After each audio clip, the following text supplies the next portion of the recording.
Assalamualaikum warahmatullahi wabarakatuh. Kami dari kelompok 8 yang beranggotakan Ahmad Habibur Rahman dan saya sendiri Widya Wahyuning Tias. Kami di sini akan menjelaskan makalah kami yang berjudul Studi Analisis Materi Mata Pelajaran Fikih MA kelas 11 semester Gasal Kurikulum 2013. Langsung saja saya akan menjelaskan mengenai hukum Islam tentang bughod dan hikmahnya. Nah, ini yang pertama kita akan belajar mengenai pengertian. Pengertian bughod secara etimologi atau secara bahasa berasal dari bahasa Arab yang artinya bagho, yang memiliki arti yang sama dengan kata zolama yang berlaku zolim ataupun menindas. Ada 4 mazhab yang berpendapat mengenai bughod ini.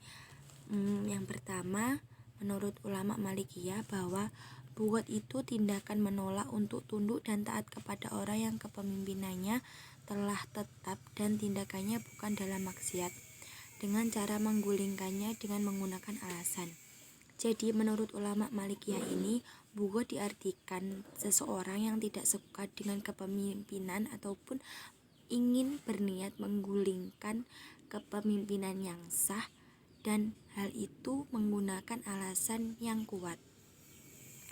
Lalu menurut ulama Hanafi, bughod adalah keluar dari ketaatan kepada imam atau kepala negara yang sah dengan cara alasan yang benar. Lalu menurut ulama Syafi'iyah mendefinisikan dengan orang-orang Islam yang tidak patuh dan tidak tunduk kepada pemimpin tertinggi negara dengan melakukan suatu gerakan oleh kekuatan dengan alasan-alasan ingin mencapai kemauannya sendiri ataupun alasan dibuat sendiri gitu. Menurut ulama Hambali, bughod dengan menyatakan ketidakpatuhan terhadap pemimpin negara sekalipun pemimpin itu tidak adil dengan menggunakan suatu kekurangan dengan alasan-alasan sendiri.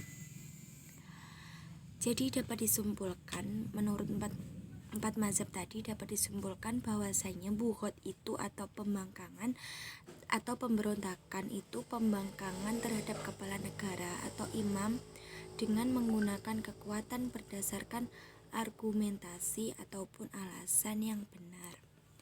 Terus dasar hukum bughod itu terdapat dalam surah Al-Hujurat ayat 9 yang artinya, dan jika ada 2 golongan dari orang-orang mukmin berperang, maka damaikanlah antara keduanya. Jika ada 2 orang berperang, maka damaikanlah. Jika salah satu dari kedua golongan itu berbuat aniaya terhadap golongan yang lain, maka perangilah golongan yang berbuat aniaya itu, sehingga golongan itu kembali kepada perintah Allah. Jika golongan ia telah kembali ataupun kepada perintah Allah, maka damaikanlah antara keduanya dengan adil dan berlaku adillah. Sesungguhnya Allah itu menyukai orang-orang yang berlaku adil. Terus unsur-unsur bughod itu ada 3. Yang pertama ada pembangkangan terhadap kepala negara. Maksudnya di sini itu seperti penjelasan dari 4 mazhab tadi. Di sini itu pembangkangan terhadap imam justru akan mendatangkan gini maksudnya. Pembangkangan terhadap kepala negara atau imam. Jadi di sini itu seseorang ingin menentang kepala negara dan berupaya untuk memberhentikannya ataupun menolak untuk melaksanakan kewajiban sebagai warga negara. Menurut 4 mazhab Syiah Zaidiyah, haram hukumnya jika membangkang dari imam yang ada walau dia berlaku fasik atau tidak adil. Karena apa? Karena ketika kita menentang imam meskipun dia itu berlaku fasik, itu malah menimbulkan kekacauan ataupun merebaknya kerusakan serta terganggunya ketertiban dan keamanan negara. Jadi menurut 4 mazhab Syiah Zaidiyah itu sangat haram jika kita menentang imam meskipun imam itu salah ataupun fasik, karena hal itu akan menimbulkan suatu kemudorotan dan mengakibatkan pertumpahan darah. Terus yang kedua ada pembangkangan terhadap kekuatan.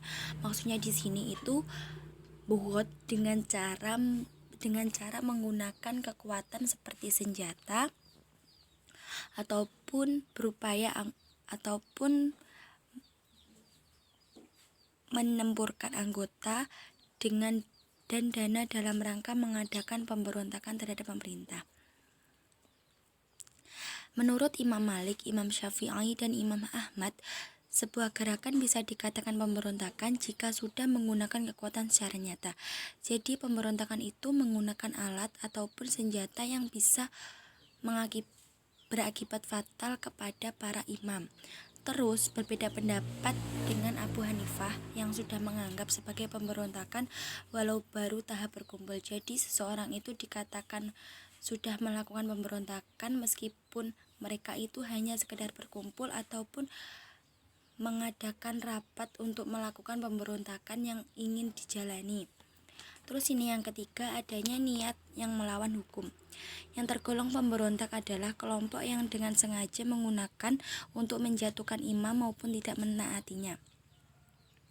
Seperti itu. Jadi di sini niat yang melawan hukum. Jadi seseorang itu meskipun belum melakukan sesuatu ataupun belum menggunakan alat untuk melakukan pemberontakan, mereka itu sudah mempunyai niat ingin melawan imam yang akan diberontak itu tadi, itu sudah dimaksud buhot ataupun pemberontakan. Terus adapun sanksi buhot, yakni pertama tindak pidana yang berkaitan langsung dengan pemberontakan. Di sini tindak pidana yang berkaitan langsung dengan pemberontakan adalah berbagai tindak pidana itu yang muncul sebagai bentuk pemberontakan terhadap pemerintah seperti perusakan fasilitas publik, pembunuhan, penganiayaan, penawanan, dan lain sebagainya. Terus yang kedua itu ada tindak pidana yang tidak berkaitan langsung dengan pemberontakan, tetapi berbagai tindak kejahatan yang tidak ada hubungannya dengan pemberontakan tapi dilakukan pada saat terjadinya pemberontakan, seperti minum minuman khamr, berzina, ataupun pencurian dan perampokan. Hal itu mendapat sanksi seperti hukuman jarimah biasa dan akan mendapatkan hukuman hudud sesuai dengan jarimah yang dilakukan. Sedangkan yang pertama itu tadi akan mendapatkan sanksi ataupun mendapatkan hukuman mati bagi orang yang bertindak sudah seperti itu. Terus selanjutnya syarat-syarat memerangi buhot. Bagaimana sih syarat-syaratnya? Yang pertama, mereka memiliki kekuatan baik dengan jumlah banyak. Jadi setiap orang itu jika ingin melakukan pemberontakan pasti akan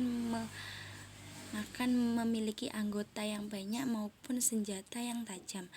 Jadi kita syarat memeranginya pun kita harus menggunakan kekuatan yang banyak dan anggota yang kuat. Sehingga untuk melawan mereka imam membutuhkan pasukan dan senjata. Terus yang kedua, memisahkan diri dari imam dengan tindakan yang menunjukkan bahwa mereka keluar dari kekuasaan imam. Yang ketiga, memiliki alasan atas pemberontakan mereka terhadap imam. Dan yang keempat, memiliki pemimpin yang ditaati. Terus saya akan menjelaskan mengenai peradilan, ketentuan Islam tentang peradilan dan hikmahnya. Adapun secara bahasa, peradilan itu adalah keputusan. Sedangkan secara istilah syara, peradilan itu suatu lembaga yang ditugaskan untuk menyelesaikan suatu permasalahan antara dua orang atau lebih dengan menggunakan syariat Islam ataupun berpedoman pada hukum Allah SWT. Di sini pun juga dijelaskan oleh sabda Rasulullah SAW, hadis riwayat Bukhari Muslim, yang artinya jika hakim akan memutuskan hukum lalu ia ijtihad dan benar maka ia mendapatkan 2 pahala. Jika hakim mau memutuskan hukum lalu ia ijtihad dan salah maka ia mendapatkan 1 pahala. Itu penjelasan mengenai seorang hakim. Hukum peradilan, adanya hakim yang memutuskan masalah antara dua orang dan menghilangkan kezaliman adalah fardu kifayah. Hakim itu sendiri adalah orang yang bertugas memutuskan permasalahan antara dua orang atau lebih dengan hukum Allah. Jika di suatu desa itu belum ada orang yang bertugas sebagai hakim, itu hukumnya haram karena ini fardu kifayah. Jika ada salah satu di desa itu sudah menjadi hakim, itu kewajiban orang lain pun gugur karena sudah didapati seorang hakim. Terus seorang hakim itu ada syarat-syarat ketika memutuskan suatu permasalahan. Yang pertama harus Islam tentunya, yang kedua harus mukallaf, yang ketiga harus merdeka dan tidak menjadi budak ataupun meskipun hanya budak muba'ad. Terus yang keempat itu harus laki-laki. Di sini pun juga dijelaskan hadis riwayat Bukhari, tidak akan bahagia suatu kaum yang memberikan urusan mereka kepada seorang perempuan. Jadi hakim itu harus laki-laki dan tidak boleh perempuan. Terus sifat yang dimiliki hanya harus adil dan tidak boleh fasik. Terus selanjutnya harus pandai mendengar, melihat maupun berbicara. Dan yang terakhir itu harus berijtihad. Hakim harus bisa berijtihad, yakni orang yang bisa memahami yang pertama Al-Quran dan ilmu tafsir, yang kedua hadis dan ilmu hadis, yang ketiga bahasa Arab dan ilmu bahasa Arab, yang keempat pendapat ulama dari sisi kesepakatan dan perbedaannya, dan yang terakhir qiyas dan macam-macamnya.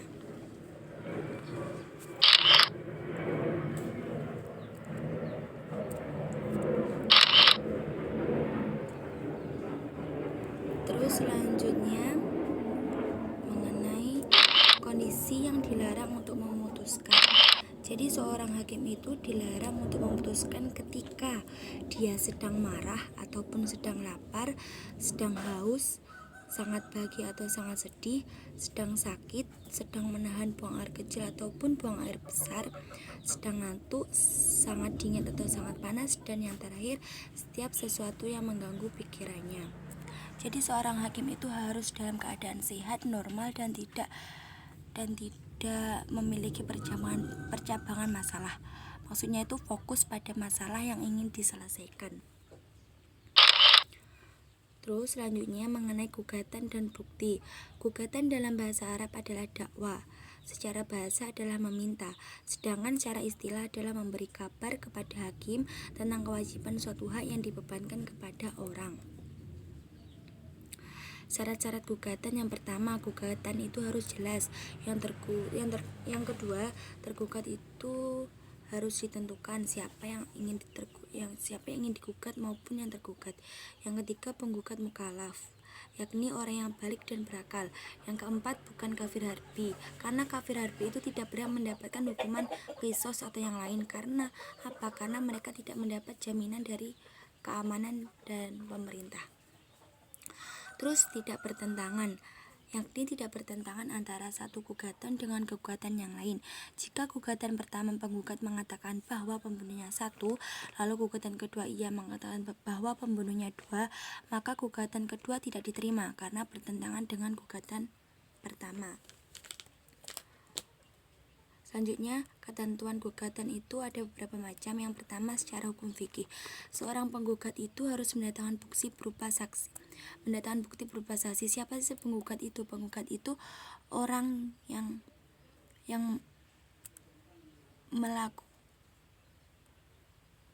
melakukan gugatan kepada orang lain. Terus jika tergugat itu dia harus bersumpah dengan nama Allah. Terus yang kedua, jika pihak penggugat tidak bisa mendatangkan saksi atas gugatannya, ini tidak boleh meminta pihak tergugat bersumpah untuk mengingkari apa yang dituduhkan, karena pihak tergugat pun juga tidak boleh meminta kepada hakim untuk menyumpah pihak penggugat, karena hal itu akan mempersulit pihak penggugat untuk mendatangkan bukti lain setelah adanya bukti. Yang ketiga, jika pihak penggugat tidak bisa mendatangkan saksi. Jika pihak penggugat tidak bisa mendatangkan saksi atas gugatannya atau saksinya pun mati, maka hakim meminta pihak tergugat itu bersumpah untuk mengingkari apa yang dituduhkannya kepadanya. Jika ia bersumpah, maka hakim memutuskan bahwa pihak tergugat terbebas dari tuduhan. Terus selanjutnya, jika pihak penggugat juga tidak mau bersumpah setelah sumpah dikembalikan kepadanya, maka ia tidak berhak bersumpah. Maka di sini sumpah dikembalikan kepada pihak penggugat dan hakim meminta pihak penggugat untuk bersumpah atas tuduhannya. Jika ia bersumpah, maka hakim memutuskan dan menetapkan gugatan dari pihak penggugat.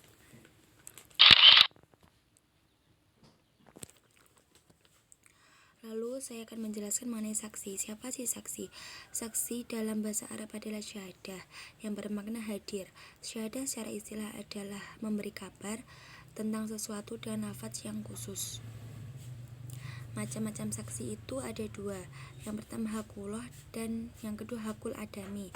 Jenis-jenis hakullah itu ada 3 macam. Yang pertama itu ada zina, yang kedua ada hakullah selain zina seperti membunuh, yang ketiga penetapan hilal. Yang pertama, jika saksi zina itu harus terdiri dari 4 orang laki-laki.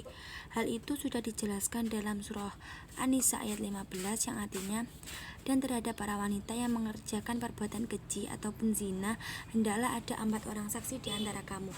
Karena apa? Karena orang yang berzina itu otomatis kan 2 orang. Jadi satu orang itu dianggap mempunyai saksi 2. Jadi 2 orang itu mempunyai saksi harus 4 orang laki-laki. Terus hakullah selain zina itu saksinya harus berjumlah 2 orang laki-laki sesuai dengan sabda Rasul sesuai dengan firman Allah surah Al-Baqarah ayat 282 yang artinya, dan persaksikanlah dengan 2 orang saksi dari orang-orang lelaki di antaramu. Jadi di sini ketika kita melakukan, maksudnya ketika ada perbuatan seperti membunuh, mencuri, dan minuman khamar itu saksinya itu harus 2 orang laki-laki. Lalu penetapan hilal setiap tanggal bulan Ramadan itu saksinya cukup 1 orang laki-laki. Terus hakul adami itu ada setiap hak yang tujuan utamanya bukan harta seperti nikah, talak, wakaf, dan maksiat. Saksi yang didatangkan adalah 2 orang laki-laki. Terus yang kedua, setiap hak yang tujuan utamanya adalah harta, baik berupa barang, manfaat, dan piutang seperti transaksi jual beli, maka saksi harus didatangkan adalah 2 orang laki-laki atau 1 orang laki-laki dan 2 orang perempuan, atau saksi dan sumpah dari pihak penggugat. Terus yang terakhir, ketika setiap hak yang pada umumnya adalah masalah kewanitaan seperti melahirkan, keperawanan, dan aib-aib perempuan, saksinya itu harus mendatangkan 2 orang laki-laki atau 1 orang laki-laki dan 2 orang perempuan atau 4 orang perempuan. Lalu bagaimana jika ada kesaksian tapi orang itu orang buta? Kesaksian orang buta itu tidak dilegalkan dalam syariat, maksudnya tidak dijelaskan di dalam syariat. Karena apa? Karena ia tidak bisa membedakan orang-orang di sekitarnya. Namun ulama memperbolehkan kesaksian orang buta dalam 5 hal. Yang pertama, adanya kematian seseorang, nasab seseorang, kepemilikan mutlak, penerjemah, yakni orang buta yang menjelaskan perkataan dari pihak penggugat, tergugat, dan saksi. Karena penerjemah cukup dengan mendengar dan tidak harus melihat. Terus yang terakhir, apa yang pernah ia dengar. Hikmah yang bisa diambil dari pembelajaran ini yaitu terciptanya keadilan dalam masyarakat karena masyarakat memperoleh semua haknya, terciptanya perdamaian karena masyarakat memperoleh kepastian hukum dan di antara masyarakat saling menghargai hak orang lain. Terus terciptanya kesejahteraan masyarakat dan yang terakhir terwujudnya good and clean government. Mungkin cukup sekian presentasi dari kami. Ada kurang lebihnya mohon maaf. Wabillahi taufiq wal hidayah, wal inayah. Wassalamualaikum warahmatullahi wabarakatuh.